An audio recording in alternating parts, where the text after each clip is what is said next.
Hey everyone, today I'm going to show you how to turn off Google Chat Chime notification. Without any further ado, let's get started. First, open your web browser and navigate to chat.google.com. You'll need to log into your Google account if you haven't already. This will give you access to all your chat settings and notification preferences. Once you're logged in and can see your chat interface, direct your attention to the top of the screen. You'll notice a gear icon up there, which is your settings button.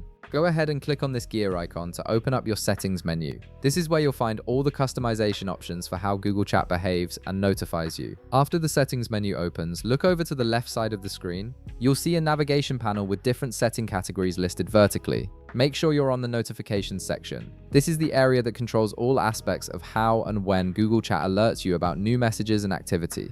Now, within the notification settings, you'll see an option labeled Allow Chat Notifications. Right beside this text, there's a toggle button. If you want to completely disable all chat notifications, including the chime sound, simply click this toggle button to turn it off. When you do this, Google Chat will stop sending you any alerts, which means you'll need to manually check the app for new messages. Alternatively, if you still want to receive visual notifications but just want to silence that chime sound specifically, there's another option for you. Look for the drop-down menu labeled Notification Sounds. Click on this drop-down to reveal the available sound options. From the list that appears, select None.